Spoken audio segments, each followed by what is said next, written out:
The world's attention is on Ukraine and what Vladimir Putin will do next. This war is affecting each one of us. Inflation is rising, shortages are growing, and everyone is being forced to pick sides. Can our world afford another war right now?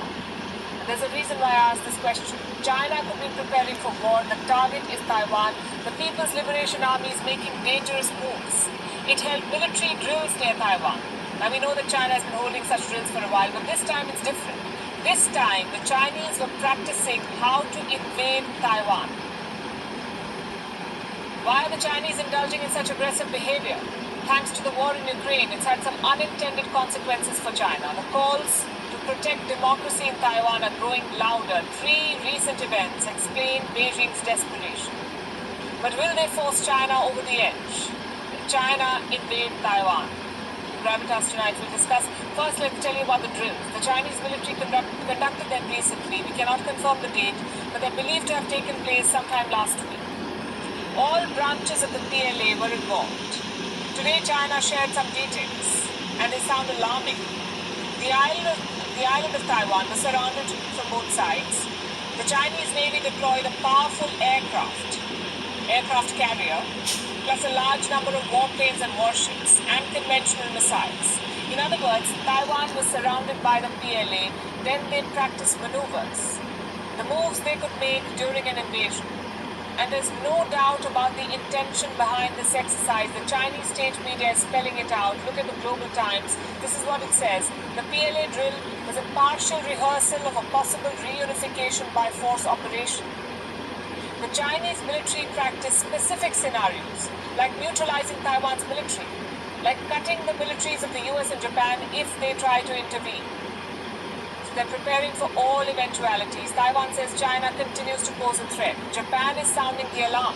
It says Ukraine's plight could be replicated in East Asia. With regards to Taiwan, peace and stability in the Taiwan Strait is critical not only for Japan's security, but also for the stability of international society. Japan maintains its position to expect a peaceful resolution through dialogue issues surrounding Taiwan. The situation will be watched carefully from that perspective.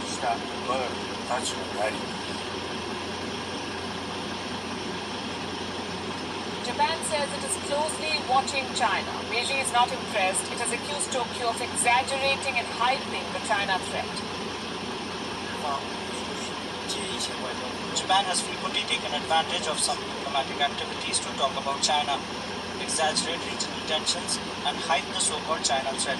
Japan is doing this to find excuses for its own military expansion and to undermine mutual trust and cooperation among regional countries, which is not conducive to peace and stability in the region and is destined to be unpopular. China is firmly opposed to Japan's words and actions.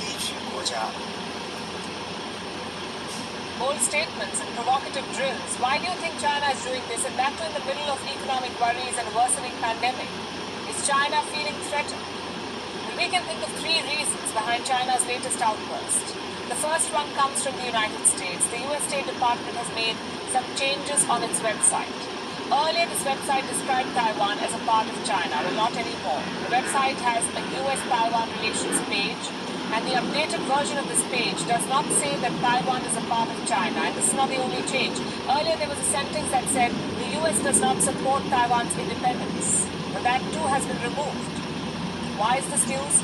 Because the United States never officially supported Taiwan's independence. So these changes signal a shift. The US has spelled it out only on a website so far, but the message is quite clear. America is ready to back an independent Taiwan and arm it too. And that's reason number 2 for China's aggression. The US is actively shaping Taiwan's defense against China. Washington is engaging with Taipei. It wants the Taiwanese forces to practice for asymmetrical warfare, drop the dependence on heavy weapons, and opt for missiles and smaller arms. Needless to say, the United States would be ready to supply these weapons. In the past, China has threatened to retaliate against such weapons transfers, but those threats did not deter the West then, and they won't stop them now. The US is backing Taiwan, both militarily and diplomatically as of today, and Taipei is trying to make the most of this momentum, which brings us to the third reason why China is acting up. Recently, Taiwan announced a new bid to enter the World Health Organization, the WHO. It wants to be invited to a major meeting this month, and China is already setting up roadblocks. 为了捍卫国家 In order to safeguard national sovereignty and territorial integrity, and to safeguard the seriousness and authority of the relevant resolutions of the UN General Assembly and the WHO, China cannot agree to Taiwan's participation in the WHO conference this year. We advise the DPP authorities to stop making use of the pandemic to engage in political manipulation. Otherwise, they will only bring humiliation upon themselves. 这个疫情 Before the war in Ukraine, the world was skeptical about the threats from China, but the last 2 months have shown us that nothing should be ruled out. The risk of a Taiwan invasion cannot be ruled out. The Chinese military is preparing for war. These drills are a worrying sign. They could push our world towards another crisis. WION is now available in your country. Download the app now and get all the news on the move.